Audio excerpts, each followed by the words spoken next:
Hey guys, how's it going? I just wanted to do a quick video regarding one of the value resorts that I've stayed in a few times, and that is the All-Star Movies Resort. It's part of a 3-set hotel resort value type of thing. The other two are All-Star Sports and All-Star Music. They are the ones that are quite close to Animal Kingdom. It takes about 10 minutes for the Disney transportation to get you to and from there.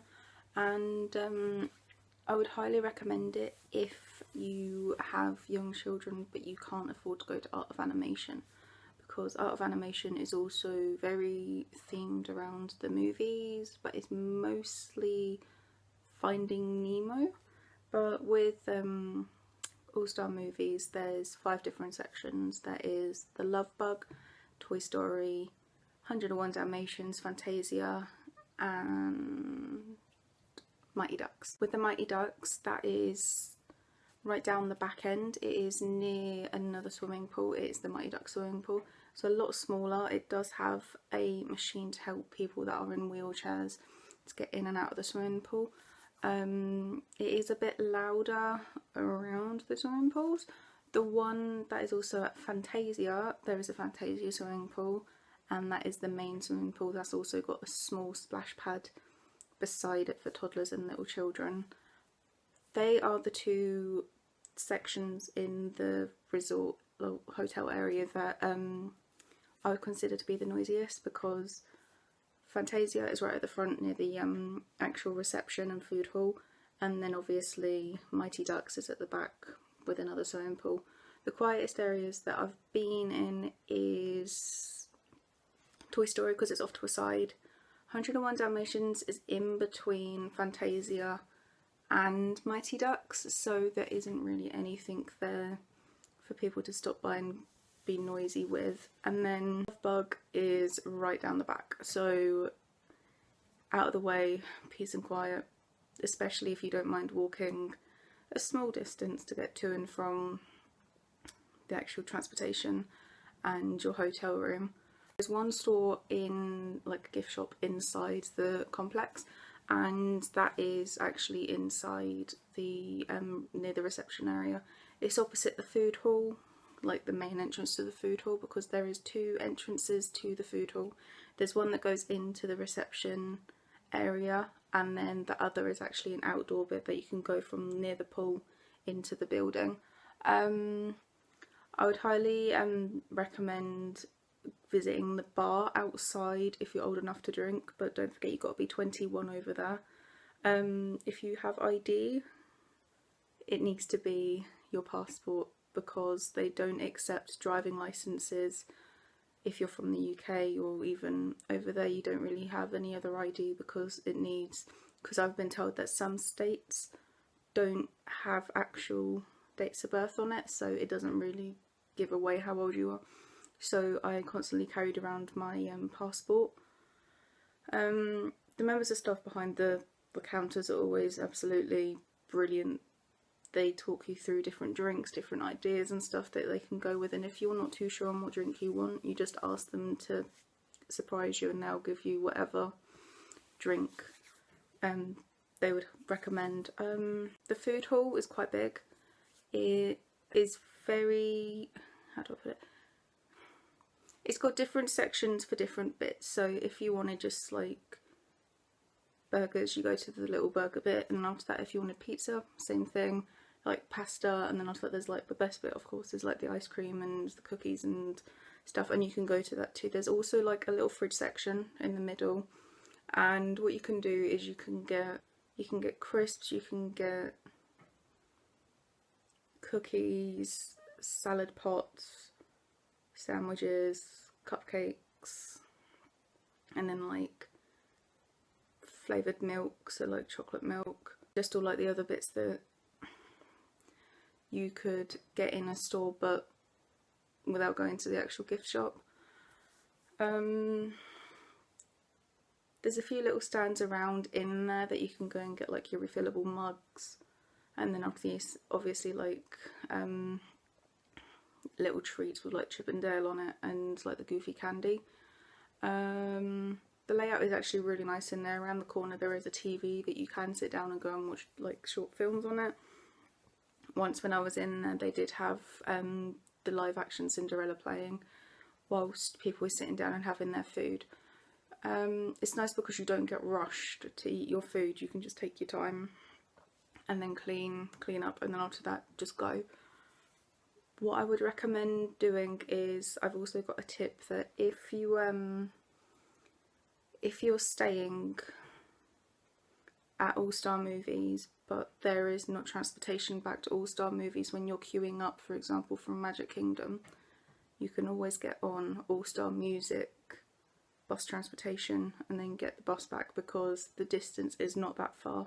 So it's not even about a 5-minute walk back to whatever section of the hotel you're staying in. So just keep that in mind, just in case the bus doesn't actually turn up when it's supposed to turn up. There is an arcade, but to be honest, I've seen bigger ones at different resorts. It's just basic, it's very small and very simple. So there's Guitar Hero in there, there's like a few pinball machines, and it's quite small compared to the other ones I've seen. So if you are looking for like somewhere for the kids to go or something, I wouldn't really recommend that for it, but there is stuff outside that the kids can do. They have activities around the swimming pool, they've got just little things that they can do like all day. There's bits where you can just go in, like they've got movies under the stars, that's down at the swimming pool, the Fantasia swimming pool. That happens every night. There's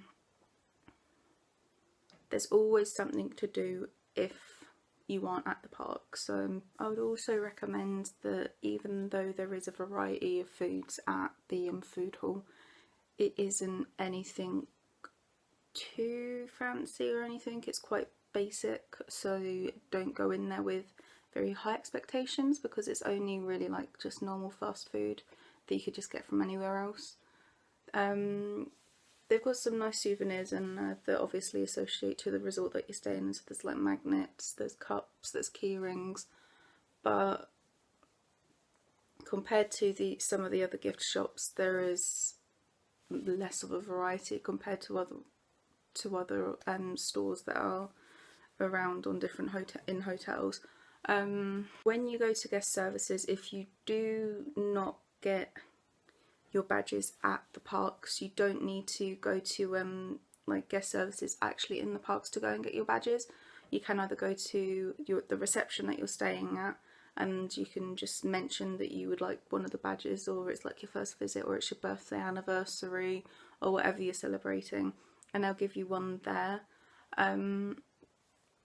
If not, they do have them actually in the stores around the parks, because I got my first visit one from Frontierland in one of the stores in there, where all they do is sell basically just pins, and is when they do the coin collecting.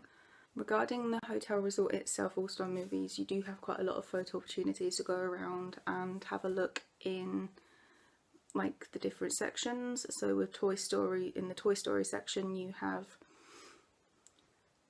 all the characters. You have it looking like you're actually walking in and you're a toy yourself. There is a massive door that says like that is Andy's. In the 101 Dalmatians section you have 101 Dalmatians. You have a few little bits where you can go and see. There's like a little TV where you can go and stand in, and it looks like you're actually in the television where you can take a picture.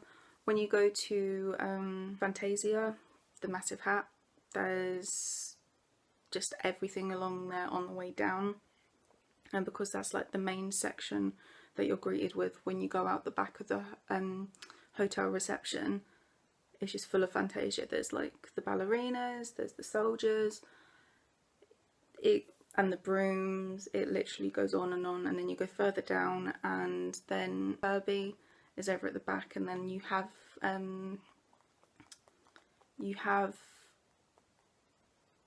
parts of the Love Bug up on like both sides of the left and right of the hotels. So you have one being the front of the car and one being the back of the car on both sides, And there's like a palladium that you can stand on when you go down that way, and you can have your photo taken with it because it looks like a trophy. Also, when you go to the Mighty Ducks, when you go down there, when you head towards the actual swimming pool, if you look to the right, there is a massive hockey mask, but in shape of like obviously a duck face. It's quite plain and simple, and it's just very small things. It isn't over the top, but it's just a nice added detail to what is there. The layout altogether, with all the hotels being separate, although they are quite close together, they are quite far apart at the same time, so you don't have everyone like on top of each other regarding like location wise. It's easy to access, it's pretty straightforward, it's just left and right, straight down, and left and right, and then straight down. Also, don't forget that you cannot go and use other swimming pools, so at different resorts. So if you go to All Star Music, you can't use a swimming pool. Yes, it's got the same All Star name, but you can't use it. It's not a sister resort for it. But when you go to, if you go to Port Orleans, like Riverside and French Quarter, you can use the different swimming pools, but with the different pools you can't use them. So if you go to All Star Music, you can't use a swimming pool. If you go to All Star Sports, you can't use a swimming pool. Same with Animal Kingdom Lodge, because some of the places have to get in and out of the swimming pool you use your magic band, and if you can't get in, they're not going to let you in. Some people have tried to get in, and then after that they get spotted, and then after that they get kicked out. So there's literally no point in trying. There's quite a lot of different photo opportunities that you can do also around the resort itself. There is one where outside the Fantasia bit on the left hand side, when you're facing downwards, is a Jack-in-the-Box. If you look to the right of that, behind the palm trees that are on the right hand side, is actually a Donald and Daisy duck figurines that you can go and stand beside and have your picture taken with. It's just little things that you find hidden away, and it's really nice to see that you can just go and do it at your own time, and like there's not a queue obviously because it isn't the actual characters, and everything you can just do at your own pace. I didn't really want to go into in-depth with everything on here, so what I've done was just try to keep it as basic as possible, just give a few little bits that I've known and why I think it is probably one of the best hotels to stay in if you obviously want there to be Disney vibes. In other words, there to be Disney right in front of you, but at the same time it to be one of the low budgeting hotels, because your main priority is obviously getting to the parks, and that is just being somewhere where you can sleep and eat food. The next video I'll be doing, it will be regarding how to plan for your holiday. I do it via the actual Walt Disney website because I'd rather just go directly with a company instead of going through travel agents, because there's a lot less hassle with it and it's already done and it's all in a package. So apart from that, I hope this video has helped you a little bit. I do apologise if I'm a bit shaky because it's my first proper video back on the channel. I did have a previous channel, but due to some stuff that happened a few years ago, I got rid of it and I'm trying to get back into it again. So I hope you enjoyed the video. I hope you like the pictures that I've shown throughout the video, and I shall see you guys very, very soon.